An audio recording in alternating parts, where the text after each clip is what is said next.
स्वागत है आप सभी का ऑनलाइन बोर्ड स्टडी चैनल में। तो दोस्तों बैच शुरू मैं कर दिया हूं, ऑनलाइन ऑफलाइन दोनों बैच चल रहा है मेरे यहां। तो भैया सीडीपी का आज जो पेपर होने वाला है वह 21/12/2021 का पेपर। और सबसे पहली बात कि अगर आप इस नंबर से जुड़ना चाहते हैं तो जुड़ सकते हैं, व्हाट्सएप नंबर है मेरा। और रही बात कि भाई कैसे मैं तैयारी कराऊंगा, तो मैं आपको बता देता हूं कि मेरे यहाँ अगर आप एक बार करेंगे क्लास तो मैं आपको ट्रिक से और समझ के साथ यही दो तरीका से मैं क्लास कराऊंगा जो आप जीवन में कभी भी असफल नहीं होंगे सीटेट के एग्ज़ाम में। क्योंकि भाई मेरा जो तरीका है वह कुछ अलग है। पूरे यूट्यूब चैनल आप जाके खंगारिए, लेकिन मेरा जो तरीका है वह कुछ अलग मिलेगा आपको। पेडागोजी का ऑपरेशन करने का तरीका मैं बताऊंगा आप लोगों को। मैं बिना MBBS किए डॉक्टर बना दूंगा, ठीक है। देखिए कैसे ऑपरेशन किया जाता है क्वेश्चन का। आइए, विकास डैश है भैया, विकास एक आयामी होता है का विकास एक ही क्षेत्र में करते हैं नहीं दोस्तों। तो एक आयामी गलत हुआ, एक दिशीय गलत हुआ। में बदलाव किया जा सकता है, विकास यहाँ पे क्या लिखेंगे, में बदलाव किया जा सकता है। बात तो सही बोल रहा है, विकास में तो बदलाव हो सकता है ना भैया। आप जितना भी विकास किए हैं, मान लीजिए कोई ना कुछ विकास हुआ है, उसमें बदलाव होगा कि नहीं होगा, होगा भैया। और जिस दिन होगा आपके अंदर विकास में बदलाव, उस दिन आपका सीटेट का एग्ज़ाम निकलेगा। और बहुत बड़ी खुशियाँ होती है दोस्तों सीटेट एग्ज़ाम निकालने के बाद, ठीक है। तो आप बदलाव हो सकता है। और रही बात भैया सी जो उन्होंने किया सही है, अनुवांशिकता द्वारा पूर्ण रूप से ये जहर का पुड़िया है, इसको हटाइए, ठीक है। मज़ा आएगा आपको मेरे यहाँ क्लास करके। अगला प्रश्न है कि इनमें से कौन सा पूर्णतः आनुवांशिकी द्वारा पूर्व निर्धारित है। बोले तो आनुवांशिक के द्वारा होता है। जैसे कि आनुवांशिक समझते हैं, माता पिता का गुण अगर बच्चों में दिखाई देने लगे उसी को आनुवांशिकता कहेंगे ना। तो बताइए मित्र वाला आएगा नहीं ना आएगा, सफलता वाली बात आएगी, रुचि से आएगा, मतलब नहीं दोस्तों। आँख का जो रंग है, जैसे कि माता पिता का जैसा आँख का रंग था या परदादा का था, उस प्रकार से आँख का अगर रंग आ गया तो न कहते हैं भैया कि ये नाना पड़ गया है। कहते हैं कि नहीं कहते हैं, इसका आँख नाना की तरह है। तो यह आपका उत्तर हो जाएगा आँखों का रंग। भैया जिन्होंने बी किया है सही जाते हुए। चलिए बहुत अच्छी बात है। अभी तक लाइक किए हैं कि नहीं भाई, लाइक नहीं किए हैं एक बार लाइक ठोक दीजिए। और शेयर करते हैं कि नहीं, बहुत आप लोग शेयर नहीं कर पाते हैं। मैं आपको बताऊं कि आप शेयर जरूर करें, अपने दोस्तों के पास जरूर शेयर करें, अपने साथियों को जोड़े। अगला प्रश्न आइए, प्रश्न कुछ अलग तरीका से किया जाएगा। सीखने की वह प्रक्रिया, सुनिए क्या कहता है, सीखने की वह प्रक्रिया क्या कहलाती है जिसमें बच्चे स्कूल जैसी सामाजिक संस्थाओं में प्रवेश करके सीखते हैं। देखिए स्कूल कैसा है, स्कूल बोले तो विद्यालय, विद्यालय समाजीकरण का क्या है, द्वितीय संस्था है। और यहाँ पे लिखा हुआ है भैया द्वितीय समाजीकरण। क्या कोई दिक्कत हुआ, नहीं ना हुआ। तो भैया बस ऐसे ही करना है। अगला प्रश्न आपकी स्क्रीन पर मौजूद है, पूरे ध्यान से उत्तर करिएगा कि कोलबर्ग के भौतिक विकास सिद्धांत में दूसरा स्तर का नाम क्या है, पारंपरिक नैतिकता की तीसरी अवस्था में क्या कहा गया है। देखिए पारंपरिक में तीसरा वर्ड क्या बोला गया है, मैं आपको बता देता हूँ। तीसरा वर्ड एक बोला गया है अच्छा लड़का अच्छा लड़की। कोलबर्ग का दूसरे लेवल का तीसरी बात जो बोली गई है वह अच्छा लड़का अच्छा लड़की बोली गई है। भैया आपका उत्तर जिन्होंने बी किया उससे जा रहा है। तो ये तो कोलबर्ग की बात है, मैं आपको वैज्ञानिक भी पढ़ाया था, टोटल वैज्ञानिक। अगला है कि जीन पियाजे के सिद्धांत में वर्तमान स्कीमा द्वारा परिवेश को समझ पाने की असमर्थता के कारण नए स्कीमा की रचना क्या कहलाता है। नया चीज का जब रचना कर रहे हैं, वर्तमान स्कीमा में आपका कोई चीज नहीं प्रवेश कर पा रहा है, तो नया स्कीमा देखिए। जैसे कि मैं आपको बताऊं, पहले से आप जिस YouTube चैनल पर आप पढ़ाई कर रहे थे वहाँ पे समझ में नहीं आ रहा था तो आप उस YouTube चैनल को छोड़कर मेरे YouTube चैनल पर आए हैं और मेरे YouTube चैनल से पढ़ाई कर रहे हैं। तो वर्तमान में आप क्या किए हैं, बदलाव किए हैं, चेंज किए हैं, नए स्कीमा की रचना किए हैं। और जब भी बदलाव, परिवर्तन, नया चीज़ की बात करें तो समायोजन होता है, 100% आपका सही जाएगा, कोई दिक्कत नहीं ना हुआ। चलिए अगला है कि पियाजे के अनुसार कौन सा संप्रत्यय कार्य रूप सूचना को संगठित और प्रतिपादित करता है। तो पियाजे साहब कभी भी व्याख्यात्मक प्रदर्शन, स्कीमा, अग्रिम संगठन और संवेदी मुद्रक, बताए कौन सा होगा। देखिए लिखा हुआ है कि कार्य रूप सूचना को संगठित और प्रतिपादित करता है। तो पियाजे के अनुसार कोई भी कार्य को आप संगठित कर रहे हैं तो क्या होगा, आपके माइंड में बैठते जाएगा। कोई भी काम को अगर आप संगठित कर रहे हैं तो माइंड में क्या होगा, बैठ जाएगा और उसी को कहते हैं स्कीमा। स्कीमा को एक और बोलते हैं, ए पैक ऑफ IQ, बोले तो बुद्धि का एक पैकेट होता है, उसको स्कीमा कहते हैं। ठीक है, अगला प्रश्न दोस्तों कहता क्या है कि रश्मि अपनी कक्षा में विद्यार्थियों के सीखने की क्षमता को ध्यान रखकर विभिन्न प्रकार की कार्यकलाप का प्रयोग करती है और सहपाठियों द्वारा अधिगम को बढ़ावा देने के लिए समूह भी बनाती है। देखिए कितना अच्छा काम कर रही है। तो निम्नलिखित में कौन सा समर्थन करता है। तो भैया कभी भी समूह की बात करेगा, ठीक है, सहपाठियों का समूह कहाँ होता है पता है आपको, तो समाज में होता है भैया, आपके संस्कृति में होता है। तो यहाँ वाइगोस्की भैया बैठे हुए हैं समाज के लिए, मारिए भाई फटाफट। चलिए जिन्होंने बी किया सही जा रहा है। अगला देखिए, समझिए मजा आएगा। इनमें से कौन सा अध्यापक द्वारा पार का उदाहरण है। भैया कहिएगा सर पार का उदाहरण नहीं है। पार बोलते हैं सहयोग। कैसा सहयोग, इशारा से, संकेत से। तो भैया कौन सा नहीं है, तो रटने वाली बात कभी भी होगा ही नहीं पार में। तो आपका उत्तर बी हो गया। नेगेटिव क्वेश्चन पूछा था तो नेगेटिव उत्तर करेंगे। चलिए अगला प्रश्न आ गया है, पूरे ध्यान से चलिए उत्तर करें और शेयर करें। दोस्त को जोड़ते हैं नहीं भैया, जोड़ते हैं ना, अपने दोस्त को छोड़िएगा नहीं, कहिए कि आया हो मेरे साथ पढ़ियो भाई। ठीक है, क्वेश्चन कहता क्या है कि निम्नलिखित में कौन सी शिक्षा शास्त्रीय पद्धति एक रचनावादी कक्षा के लिए उपयुक्त नहीं है। फिर से बोला नेगेटिव। तो भैया मैंने आपको ट्रिक समझाया था। क्या ट्रिक था भैया, तो वेधन या ड्रिल वर्ड जो होता है, ड्रिल वर्ड को ही कहते हैं वेधन वर्ड। वेधन या दोहराव, ये नेगेटिव है तो नेगेटिव तो डायरेक्ट दिखाई देता है एग्जाम में भैया। ठीक है, और नेगेटिव का उत्तर नेगेटिव पर चला जाएगा। कोई दिक्कत है भैया बोलिएगा जरूर, अगर कोई दिक्कत है तो कमेंट करके बोलिएगा। ठीक है, चलिए और दिक्कत नहीं होना तो लाइक करने में भैया कमी नहीं करना है आप लोगों को। अगला है कि निम्नलिखित में से किसने समान बुद्धि के विचार को नकारा और बहुबुद्धि के अनेक विशिष्ट संस्थाओं, संक्रियाओं के पदों के रूप में परिभाषित किया। तो भाई बुद्धि को क्या किया, नकारा समान बुद्धि को। समान बुद्धि किसने दिया था, आपके कौन दिया था, स्किनर साहब दिए थे, जी कारक और एस कारक। ठीक है, और अनेक बुद्धि बोले तो बहुबुद्धि, तो बहुबुद्धि सिद्धांत हार्वर्ड गार्डनर भैया दिए। बहुत अच्छी बात है, जिन्होंने डी किया है यहाँ पे सही जा रहा है। नंबर दे करके उत्तर किया करें आप लोग। ठीक है, और रेगुलर 8 बजे जरूर शामिल हो जाए। ठीक है, चलिए एक संरचनावादी कक्षा में निम्नलिखित में किस पर महत्व दिया जाना चाहिए।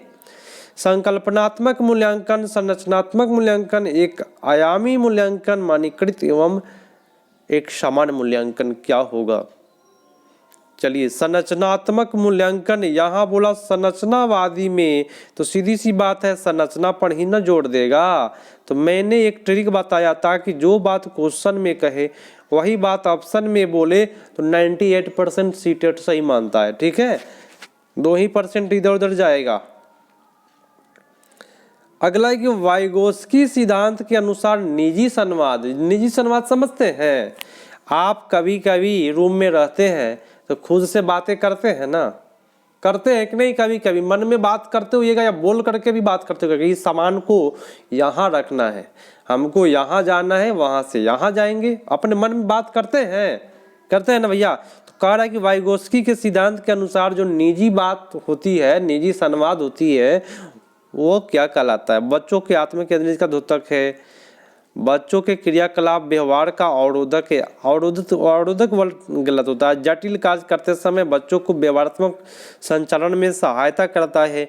देखिए दोस्तों, कोई भी जटिल काम को जब आप करिएगा ना तो उसमें सहायता करता है। जब खुद से बातें करिए कि हाँ इस काम को ऐसे करना चाहिए हम लोगों को, है ना, खुद से जब बातें करेंगे तो जटिल कार्य को करने में क्या मिलेगा? सहायता मिलेगा। भैया आपका उत्तर सबसे बेटर सी इधर रखा हुआ है आप लोगों के लिए, ठीक है। यहाँ पे नेगेटिव भरा हुआ था, द्योतक भी गलत होता है। आ जाइए, लड़कियां को गुलाबी कपड़ों और गुड़िया से जोड़ा जाता है। समझिए कितना गलत भावना है कि लड़की को क्या मानता है, भाई लड़की है तो गुलाबी कपड़ा पहनाएंगे इसको, गुड़िया से खेलेगा, और लड़का है ना तो कपड़े एवं कार से खेलेगा। अरे भैया ये सब जो है ना, ये पक्षपात की भावना है। लड़का हो या लड़की, लड़की भी कोई किसी से कम नहीं होती। भैया आप लोगों को पता है, अभी अभी गोल्ड मेडलिस्ट जीती है मुस्लिम महिला, क्या नाम है उनका, जरीन कुछ करके नाम है। तो आप कह सकते हैं भैया कि कोई किसी से कम नहीं है। यहाँ क्या कह रहा है कि लड़की की जो है गुड़िया से खेलेगा। बॉक्सिंग में भी जीत रहा है भाई, साक्षी मलिक है, सब जीत रही है। कपड़ों और लड़का जो है वो क्या करेगा? कार से खेलेगा। ये भावना गलत है। इसको जेंडर रूट क्या कहेंगे? कहीं भी पक्षपात होगा। 100% मैं बात बता देता हूँ, कहीं भी पक्षपात की बात कर दे लड़का लड़की में, जेंडर रूढ़िवादिता सही होता है। अगर ये नहीं रहेगा तब आएगा जेंडर पक्षपात। अगर दोनों रहेगा तो आप रूढ़िवादिता मारिएगा, आप 100% सही रास्ते पर चलिएगा, ठीक है। चलिए, कथन कारण सबसे इजी होता है कि शिक्षा असफल हो जाती है जब बच्चे से यह अपेक्षा की जाती है कि वे प्राप्त ज्ञान को ज्यों का त्यों उत्पादित कर दे। मेरी बात सुनिए, आप किसी बच्चा को पढ़ा रहे हैं, आप सोच रहे हैं कि भाई मेरा जो बच्चा है ना, मैं जैसे पढ़ाया वैसे ही हमको सुना दे, तो ऐसा अगर सुना दिया ना तो समझिए कि बचवा आपका जो है रटू तोता है, और उसको शिक्षा क्या होती है? असफल होती है। दोस्तों ये बात सही बोल रहा है कि नहीं भैया? ये बात सही है, क्योंकि भाई ज्यों का त्यों अगर आपका बच्चा सुना रहा है ना तो समझिए रटू तोता है आपका बचवा। और जानकारी पुनः उत्पादन बच्चों को सीखने का अर्थपूर्ण का द्योतक है। भैया पुनः उत्पादन सीखने का अर्थपूर्ण का द्योतक है। ये बात गलत बोला है यहाँ पे। पुनः उत्पादन अर्थपूर्ण का द्योतक नहीं होता है कोई भी जरकानी का। तो भैया आपका उत्तर जो होगा सबसे बेटर सी पर जाएगा। अगला प्रश्न आपके स्क्रीन पर मौजूद है, पूरे ध्यान से कीजिएगा। एक संरचनावादी कक्षा में अध्यापक छात्रों की भूमिका होती है। कैसा होता है भाई?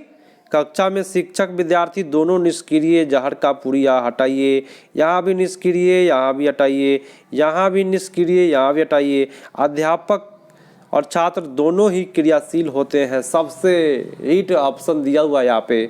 और जिन लोगों ने भैया सी किया है, आप लोग सही जा रहे हैं भैया, आप लोग रेगुलर आया करें।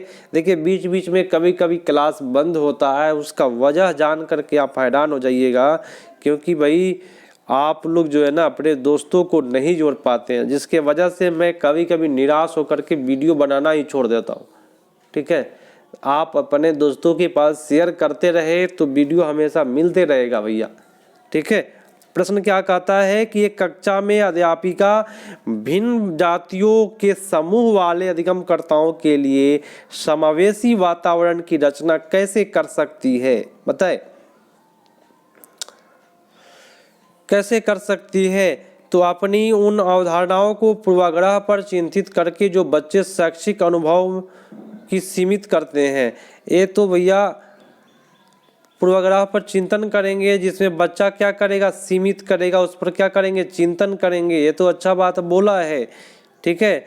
और कक्षा में बच्चे के अनुभव की विविधता को शामिल करेंगे, ये भी बात सही है। देखिए कहेगा सर सीमित तो गलत होता है, लेकिन भाई समझे क्वेश्चन के ऑप्शन को सही से पढ़िए। संस्था में समानता की मूल संस्कृति पर बल देंगे, बहुत सही बात है।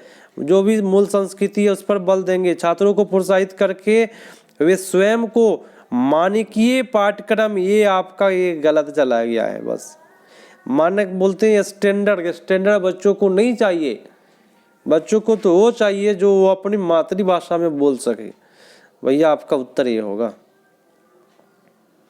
आ जाइए प्रश्नों को करिए कि रमणीक की कक्षा में एक दृष्टिबाधित छात्र है, एक समावेशित कक्षा में इन संदर्भ में उसे क्या निर्देशात्मक समायोजन करना चाहिए। विविध प्रकार के दर्शनात्मक प्रस्तुतिकरण दे करके, ये तो भैया अच्छा बात है भाई। मुद्रित पुस्तकें उपलब्ध करा के, माने छापा हुआ पुस्तक, ये बात गलत हुआ। त्रिविमीय नक्शे चार्ट जैसे स्पर्शीय, देखिए क्या करता है, ये बच्चा देख नहीं पाता है, दृष्टि बाधित है, तो उसको क्या चाहिए, 3 डायमेंशनल नक्शा चाहिए। और क्या चाहिए, चार्ट चाहिए जो छू करके, बोले तो स्पर्श संसाधनों का प्रदान करे। तो दृष्टि बाधित के लिए स्पर्श न चाहिए भैया। चलिए जिन्होंने सीख किया है उन सभी का सही जाना है। हाँ, तो आप लोगों को मैं बीच में एक बात बोल रहा था, अभी सुन लीजिए। पहली बात तो मेरी बात सुनिएगा, पहले सुनिए कि आप लोग शेयर करने की बात पर मैंने बोला कि दोस्तों को जोड़ते नहीं है, जोड़िए जरूर। देखिए इससे होता क्या है कि मेरा भी मनोबल बढ़ेगा और आपको मैं रेगुलर क्लास प्रोवाइड कराऊंगा, ठीक है। तो आप लोग अपने दोस्तों के पास, दोस्तों को जोड़िए। घर में भी 4-5 सदस्य होंगे, सभी को जोड़ते चलिए।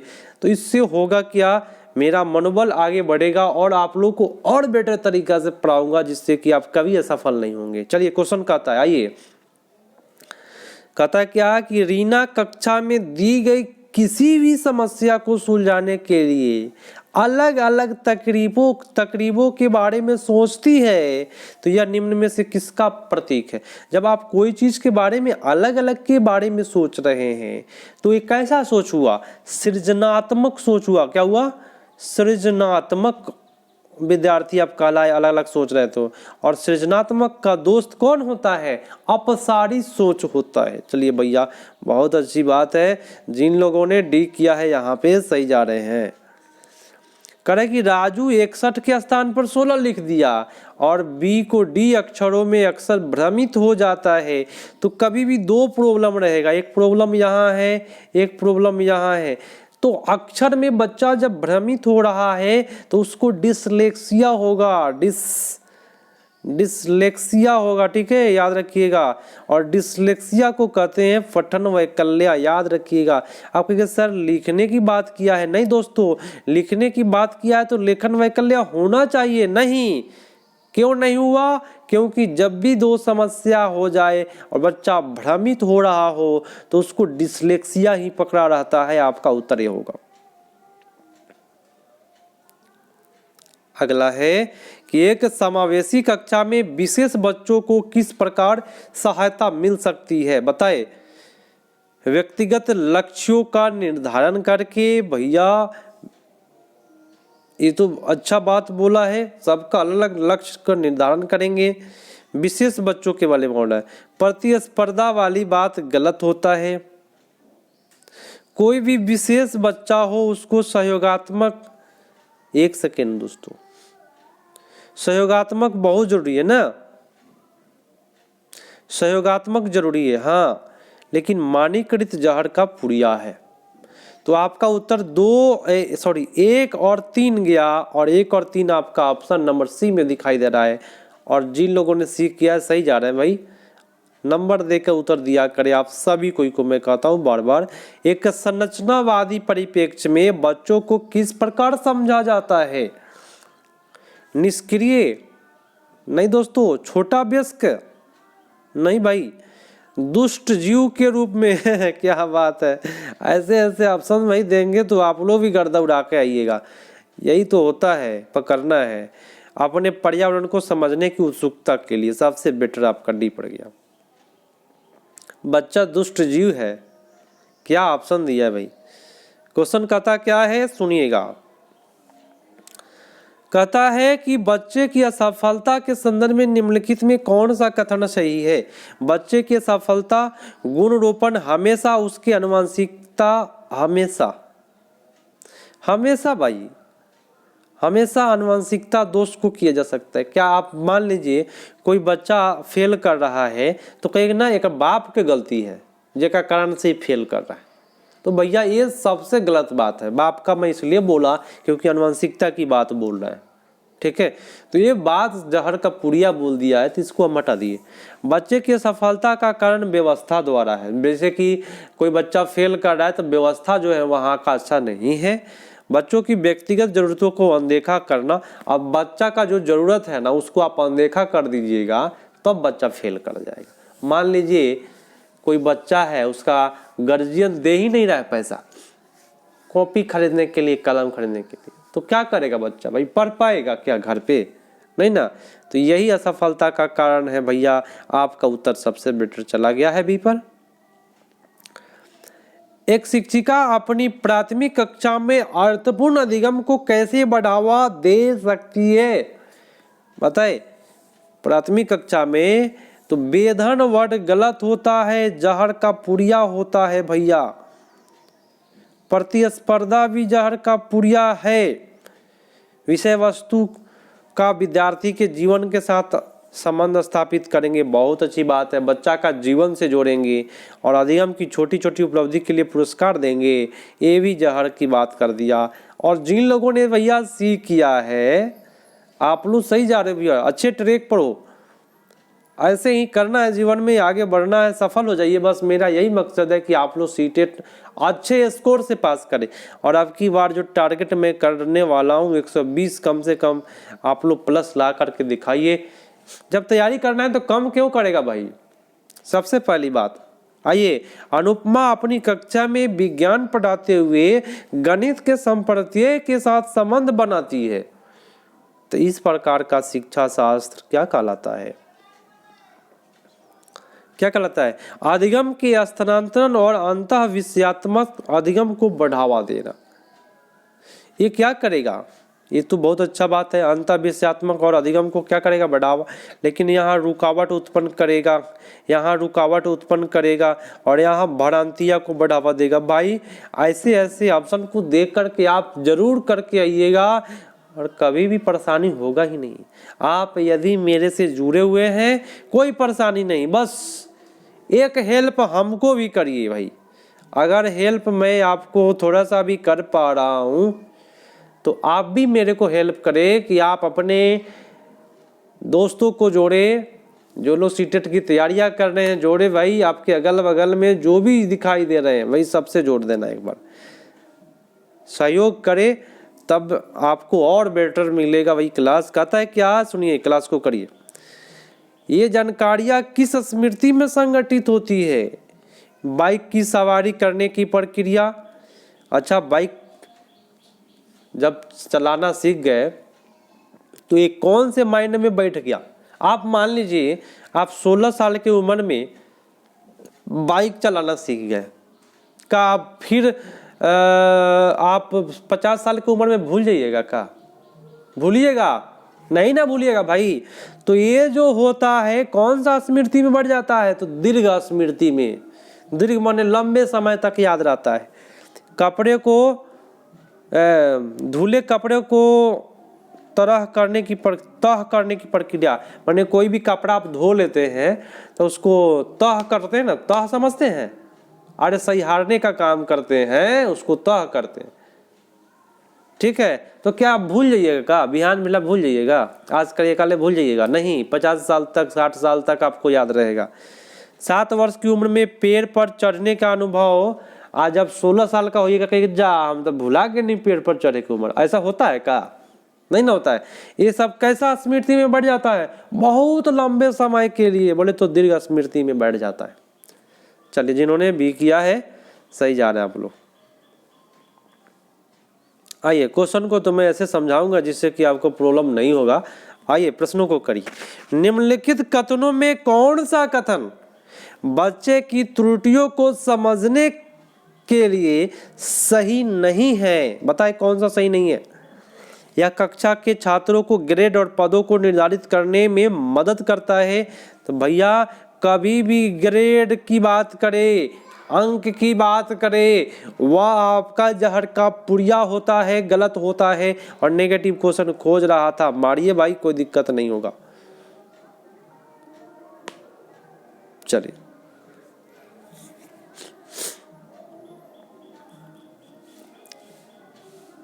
किस प्रकार की प्रेरणा उन गतिविधियों से जुड़ी है जो अपने आप में आनंददायक और संतोषजनक है? देखिए, प्रेरणा की बात कर रहा है, यहाँ पे लिखा हुआ है ना प्रेरणा। बताइए कौन ऐसा प्रेरणा है जिसमें सबसे ज्यादा आपको आनंद आता है? तो जैसे आप अंदर से प्रेरित होइएगा ना, अंदर बड़े समझते हैं, खुद से जब प्रेरित होइएगा तब बहुत मजा आएगा। कोई बैठ के समझा रहा है आपको, है तुम ऐसे करो, तुम ऐसे करो, तुम अच्छे कर सकते हो, भाई थोड़ा देर के लिए आपको अच्छा लगेगा, तरीका बाद में आपका कहीं बात नहीं करेंगे, ऐसा नहीं मन कर रहा है हमको। लेकिन जब आदमी खुद से प्रेरित होता है, उसको कहते हैं आंतरिक प्रेरण, जो आनंददायक होता है, काफी संतोषजनक होता है भैया। ठीक है, तो आपका उत्तर ए पर चला गया। कह रहा क्या कि शिक्षिका की अपने विद्यार्थियों से अपेक्षाओं क्या है, उनके अधिगम का पर प्रभाव डालती है। ये तो बात सही बोल रहा है, प्रभाव डालता है। टीचर का अपेक्षा है ना बच्चा से, प्रभाव डालता है कि नहीं? डालता है। विद्यार्थियों का अधिगम से कोई संबंध नहीं है भाई, ऐसा तो भाई गलत बोल दिया। विद्यार्थियों अधिगम के स्वयं क्षमताओं पर किसी प्रकार का प्रभाव नहीं है, ये भी भाई गलत बोल रहा है, यहाँ पे नेगेटिव बात है। और यहाँ पे मात्र बोल रहा है, तो भैया आप एक ये है, आप ये पढ़ ही रहिए, कोई दिक्कत नहीं है। सही है आप लोग। बाल केंद्रित कक्षा सृजन कैसे किया जा सकता है? बोले तो निर्माण कैसे किया जा सकता है? सृजन बोलते हैं निर्माण को। तो बाल केंद्रित कक्षा को सृजन कैसे करेंगे? तो शिक्षार्थियों को उनके निष्पादन के बारे में समय समय पर प्रतिपुष्टि देंगे। बात सही है भाई, समय समय पर बच्चों को प्रतिपुष्टि देना है। विद्यार्थियों से प्रश्न पूछने के लिए हतोत्साहित भैया निष्क्रिय रख देंगे, है ना। बारंबार परीक्षा वाली बात है, और यहाँ पे प्रतिस्पर्धा की बात है। तो भैया ये जो जहर की पुड़िया है वो मैं घेर दिया हूँ, इस पर कभी आप नज़र नहीं दौड़ाइएगा, नहीं तो भाई असफलता हाथ लगेगी। आपका उत्तर ए पर गया। चलिए, आज का लास्ट प्रश्न है। उससे पहले भाई मैं आपको बार 30 पर जब भी आता हूँ उसके पहले मैं अपनी बात को ज़रूर बोलता हूँ। हाँ, आपके घर में, परिवार में जो लोग सीटेट की तैयारियाँ कर रहे हैं सभी को जोड़ लेना है, दोस्त जितने रिलेशन सभी को बताना है कि यहाँ पे आके तैयारी करें। क्योंकि भाई एक बार यहाँ जब जोड़िएगा सभी को, तो भाई हम अंदर से मोटिवेट होंगे और आप लोगों को और बेटर प्रोवाइड कराएंगे। हाँ, घर में जो जितने भी मोबाइल है सभी से आप लोग हमको जोड़ने का काम करें। और ये सपोर्ट की आवश्यकता अभी पड़ रही है, कारण मैं बताऊंगा बाद में। थोड़ा सा सपोर्ट आप लोग का मिलेगा, मैं आपको काफ़ी अच्छा से करूँगा सपोर्ट। ठीक है, चलिए कर लीजिएगा आप लोग। राष्ट्रीय शिक्षा नीति 2020 क्या प्रस्तावित करती है? विद्यालय की पठचर्या की विषय वस्तु में कटौती भाई गलत बात बोला है, ऐसा तो नहीं है कि कटौती कर रहा है। विद्यालय की पठचर्या में लचीलापन में वृद्धि, अच्छी बात है। रटंत अधिगम को महत्व, रटंत गलत है। विवेचनात्मक चिंतन को महत्व, अच्छी बात है। तो कौन कौन सा अच्छा बात हो गया? 2 और 4 भाई, कौन नहीं है क्या इसमें? क्या कर दिया भाई, आंसर में तो कुछ दिया नहीं है। तो भैया आप 2 और 4 ही मारिएगा। अगर आप कूट के हिसाब से सही करना चाहते हैं, रुकिए जरा रुकिए, तो आपको इसको ले करके चलना पड़ेगा कि पटचर्या में थोड़ा सा कटौती करेंगे तो बच्चा का जो बोझ बना हुआ है किताब का बोझ कम होगा, ये सही चला जाएगा। लचीलापन में वृद्धि सही चला जाएगा और ये सही चला जाएगा, आपका एक ही गलत होगा। तो आप कर दीजिए 1, 2 और 4, तो आपका उत्तर जिन्होंने सी किया है उनका सही जा रहा है। देखिए सीटेट जैसा मानता है वैसे करना पड़ेगा। तो भैया आज के लिए इतना ही, और आप सभी से मैं कहना चाहूँगा कि आप लोग जोड़े अपने दोस्तों को, और इस नंबर से आप लोग भी जुड़ जाइए, व्हाट्सएप नंबर है, और इससे जुड़िएगा तो पढ़ाई जो होगी आपकी समय समय से होती रहेगी। तो भैया मिलते हैं अगले पार्ट में, तब तक के लिए धन्यवाद, जय हिंद।